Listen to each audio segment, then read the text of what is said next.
በስመ አብ ወወልድ ወመንፈስ ቅዱስ አሃዱ አምላክ አሜን። አሁን የምንገኘው ዋሽንግተን ዲሲ ነው።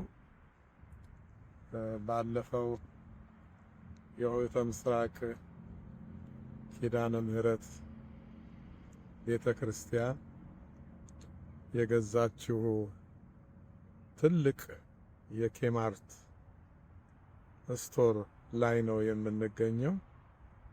ወንድማችን ቀሲስ አብርሃም ውስጡንም ውጪውንም አስጎብኝቶናል። በሶሻል ሚዲያ ከሰማነውና ካየነው በላይ ሆኖ ነው ያገኘነው።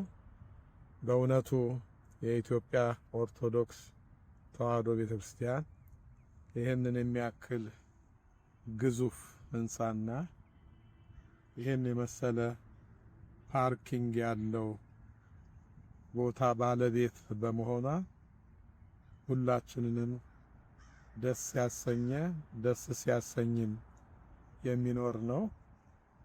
ይሄ ቦታ ይሄ ስፍራ ለኢትዮጵያ ኦርቶዶክስ ተዋሕዶ ቤተክርስቲያን ትልቅ ሐውልት ነው፣ ትልቅ ሀብት ነው። እንደ ሀገርም የሚቆጠር ነው። በባዕድ ሀገር ያለች ኢትዮጵያ በባዕድ ሀገር ያለች ሀገር ማለት ነው።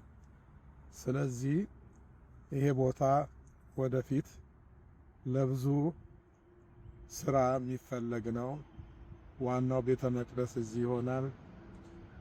ትልቅ ሁለገብ አዳራሽ እዚሁ ይሰራል።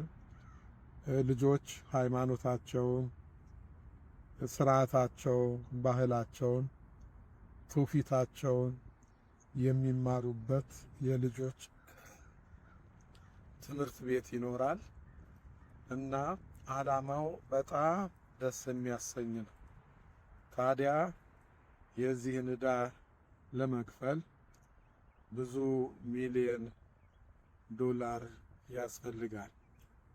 ሸክሙ የአንድ አጥቢያ ሳይሆን በመላው ዓለም የምንገኝ የኢትዮጵያ ኦርቶዶክስ ተዋሕዶ ቤተክርስቲያን ካህናትና ምዕመናን ሊሆን ይገባል።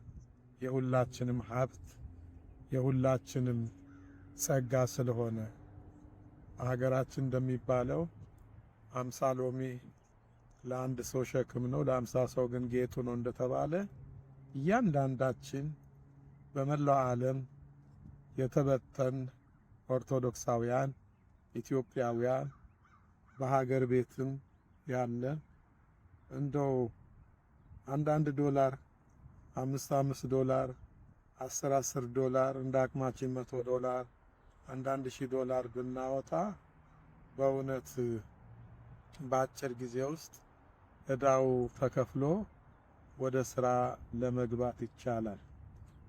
የምዕመናን ሕይወት ይታነጽበታል፣ ለመንግስተ ሰማያት ይበቁበታል።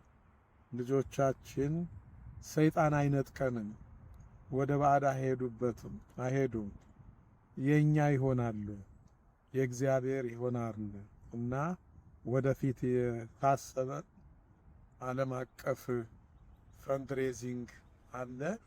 ማርች 21 እና 22 ላይ ነው። ሁላችሁም ያለ ቀስቃሽ እንድትተባበሩ አደራ እንላለን።